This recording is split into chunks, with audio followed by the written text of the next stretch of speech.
Hi, Leo. Thank you for coming and speaking with NewBeauty today about your breast augmentation surgery. Thank you so much for having me. Yes, I'm excited to talk about it. What led you to your breast augmentation surgery? So I had a baby when I was 27. I wanted always to be a mom. That was my whole goal. I definitely wanted more kids, but I did go through a separation. So when I got pregnant and I was super hands-on as a mother. I wanted to breastfeed. That was something that, my parents weren't able to do because my mom struggled and my sister did too. So I said, definitely will take it upon myself. If I can do it, I can do it. And it was a struggle at first to start my breastfeeding journey. I did it for 9 months. So I'm very proud of myself for doing it for that long. A Yeah. lot of moms give up really easily. And I wanted to go further, but it was the fact that I was working and doing all kinds. I was also in school at the time. So breastfeeding wasn't as much as I wanted it to be. But once I gave the 9 months, my breasts completely changed. The mass of my breast changed. I had nothing. I already had nothing when I To was start younger with? to start with. So it was exciting to have boobs, first of all, because I was like, oh my God, I have boobs. And Right. then all of a sudden it was gone. I was like, I you're know. only here for 9 months and that's it. Actually, the 9 months of pregnancy and then the 9 months of breastfeeding. So yeah. And then when I decided to do it really was because I didn't think I was going to have another kid anytime soon. Right. So when I had to be a single mom and I was, first of all, being pregnant, your whole body changes. Everything about yourself, the image you have of yourself changes. You no longer see yourself in the same light.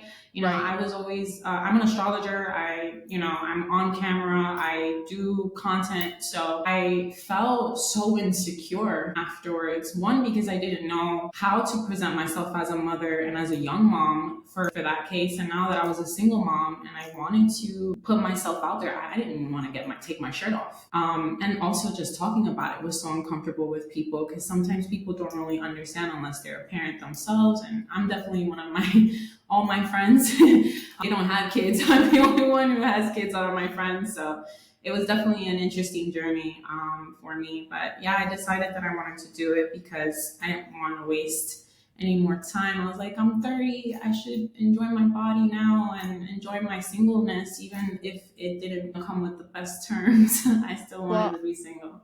it's hard enough when you're going through pregnancy and your body, you're experiencing all of these changes. And then to be, which I can relate, to be a single mom and then Yeah. you start dating again eventually. You want to feel comfortable with your body. And in a way, I think it's like a form of self-care, Yeah, right? it is. You It have is. to take care of yourself so you can take care of your child. Yeah. And And you can feel they, good about yourself. for sure, and they really do a number on us, I have to say. Like, it takes like 2 years to get your body back.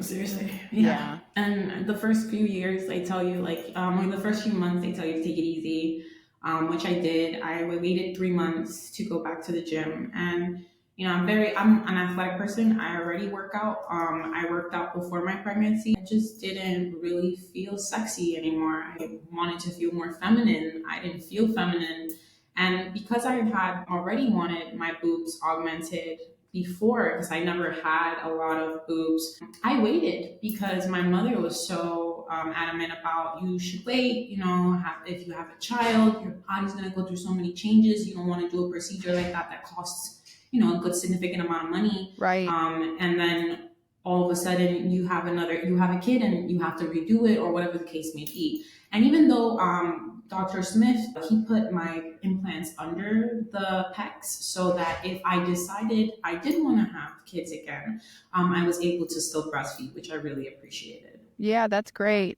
And what was the Yeah. process like for choosing your implant? Did you know, I want this particular size? Were you trying to just recapture what you had lost, or did you want to go bigger? So when it came down to it, I wanted it to be natural. I am not a girl who wants to have these huge bosoms in her face. And also my figure, I'm a small girl. I wasn't going to overdo it. And the more I spoke to Dr. Smith, the more comfortable I felt that he was going to give me that that natural look I wanted, that very seamless, like, Yeah. I tell you, people now will not even know that I have my boobs done. They But just thought that I had a kid. you also look really athletic and fit. Yeah. So you Yeah. probably wanted something to fit into your lifestyle and your Yes. look. Yeah, especially because also the downtown, because I think the bigger you went, I'm pretty sure it was going to be a little bit more difficult to adjust yourself to it. Also, the stretching of your skin. I have really good skin. I was told by Dr. Smith that my elasticity is really good, but yeah, I was not somebody who wanted to go huge. The whole idea for me personally wasn't even about the implant size itself. Is how natural can I look? How Right. seamless without anyone even thinking, hey, yeah, she definitely got her boobs on, is really what I wanted. Yeah. Okay. How has the surgery and your results, how has this impacted your self-esteem, how you feel about yourself? So I'm a very confident person already. I think that that was something that I had since I was younger, since I was a dancer. I loved performing. I do content now, so I've always been a very confident person, and I didn't really have the privilege to think about what my body was going to look like because it was something that came now and the opportunity. When I got my boobs done, I will say, if I was already a stanky, like I thought I had it before, I'm even worse now. I'm so much worse now. Because I definitely feel much more confident about myself. I love my boobs. Everybody who's seen my boobs recently, like they're like, oh my God, they look so good and they're so natural. And I'm like, yes, that was the goal. Like, Right. I really wanted them to look natural and I love them so much. I feel so much more confident in myself than I ever did before. And like I said, I'm a very confident person. So Well, you look great. definitely. Thank you. And and I am a big believer in doing anything that's going to make you feel better and Yes. make you feel better taking your clothes off and looking at yourself in the Yeah. mirror. That makes a Which I huge love. difference. I Yeah. love seeing myself naked. And what advice do you have for, especially for new moms or someone who is seeing this huge change from what they're used to now how their body looks after childbirth, breastfeeding, all of it? What advice do you have to someone who is considering it? Well, I will say, first of all, take your time. Don't rush into anything. If you feel like you're not confident in who you are anymore, it sucks because it does take a lot from you. Having a Right. child, you have to give your almost your entire identity changes too. So it's not just your body, it's also your brain, your identity, how you see yourself. So I definitely say be patient with yourself. Do the research for Yeah. sure. Make sure that you do the research. Yeah, I mean, I 100% say do it if you want to. If it Yeah. really feels like you really feel you should do it, I think that they should. I Yeah. think that that's the whole thing. Yeah. Being There's so confident much in yourself. stigma surrounding surgery and Yes. it can really hold you back. But if you've ever had a procedure, I had a breast lift and immediately after I thought, why didn't I do this 10 years ago or how many ever years ago? So Yeah. Yeah. And yeah. that's why I said, I'm just like, I'm 30. If it doesn't matter what age you are personally, but I said to myself, I want to enjoy myself. I'm like, I don't know what I'm going to look like this in the next couple of years. I was Yeah. like, I need to do this now Yeah. before it's too late. So yeah, I Mom definitely has to recommend feel it. good, right? Yeah. Yeah, you do, especially if you're a single mom, Yes. I want you to put yourself out there. You make sure that that baby father of yours regrets ever doing what he did to you. The The revenge revenge body body is for the sure. best. I Yes. love that. I Yeah. agree. Wonderful. Well, thank you so much for sharing your story with us. You look great. Thank you. Thank you. And I hope it helps anyone, especially single moms out there who are thinking Yes, I about hope it it does help single moms because I for want the sure. single moms to know that you got it. You don't have to worry about you having a kid. That's not going to stop you. Trust and Right. believe. And if you feel good about yourself and if you're confident about yourself, that's all that matters. Absolutely. That's what I really Amen. want to encourage. Wonderful. Thank you so much. You're welcome. Of course. Thank And then you. now we'll talk to Dr. Smith. Okay, Great. wonderful. Bye. Hi, Dr. Smith. How are you? I'm good. How are you doing?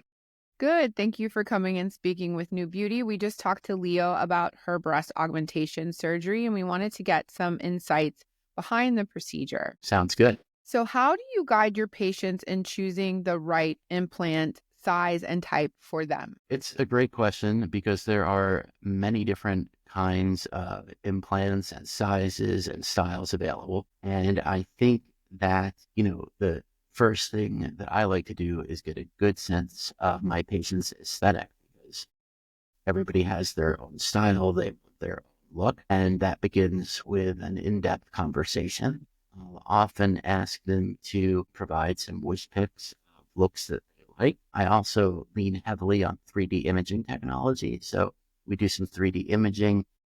It gives us all their measurements. And then there's actually a virtual catalog of most of the implants that are available in the United States that we can literally just kind of put in the model and see what they'll actually look like on that patient. Oh, that's so cool. Yeah, it's really cool. And it's pretty accurate too. And so I really like that approach. And between that and the wish pics and meeting and speaking a few times, it's something that we're very successful. And for women who have had children like Leo, are there any specific factors that you consider when you're planning a breast augmentation? Yeah, very much so. So pregnancy and breastfeeding both can have dramatic effects on the size and shape of the breast.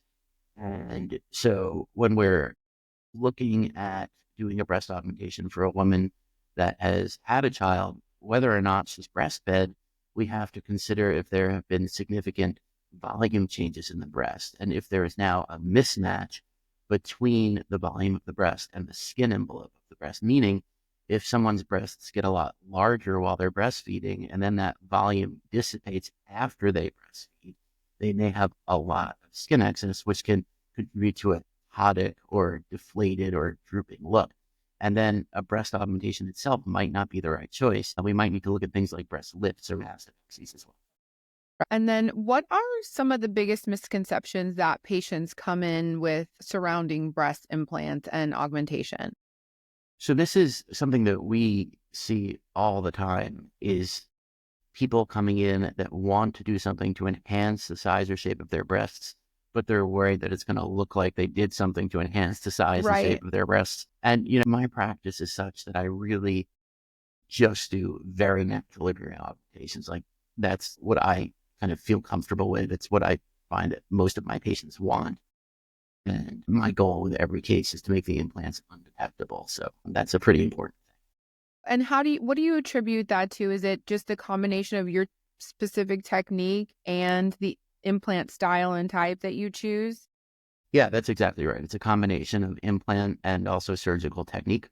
Yeah. And, a couple key things that we do to ensure that we're getting a natural result from a technique perspective are: one, I'm usually putting the implant under the pectoralis muscle, which is the big muscle in the chest. You can put it either under or over the muscle. By putting the implant under the muscle, there's kind of more tissue between the implant and the outside wall, and it leads to a much gentler transition, especially on the upper pole of the breast. As the breast transitions from the chest wall, it's a much more natural slope when you do that. And the other thing that we do is we're paying very close attention in the operating room. We're sitting the patient up once we put the implants in and saying, okay, how's this looking? And if necessary, we'll often do some fat transfer to the breasts at the same time to further soften the transition from chest wall Yeah. to breast to really make it. That's such a sophisticated technique that helps make it a little more undetectable, especially at the top, right? Yeah. Yeah, exactly right. Okay. And what advice do you have for patients when they're doing their research? Don't just look at TikTok, right? How do you choose the right surgeon? How do you choose the right implants? What should they be considering? Yeah, it's a great question. And I mean, the first thing to do is to ensure that your surgeon is board certified by the American Board of Plastic Surgery. It's the only board that is recognized by the American Board of Medical Specialties for surgeons to be performing aesthetic breast surgery. There is no substitute for it. And that is Right. just essential. Once you've done that, it really becomes a lot about looking at a surgeon's expertise. And that can be speaking to them and seeing what they do a lot of. It can be looking at their before and afters and seeing if you like his or her aesthetic. And ultimately, it comes down to a conversation between the patient and the surgeon and making sure it's a good fit, because any surgery is really a partnership. And the procedure begins, honestly, on the day of the consultation. It's not just what happens in the operating room. And it's so important to build that relationship, build that rapport, and it needs to go through the post-operative period as well. So it really needs to be kind of a relationship that you're excited to enter into. Perfect. That's wonderful advice. Thank you so much for your time, Dr. Smith, and for sharing your patient and results with us. We really appreciate My it. pleasure. Thanks for having me.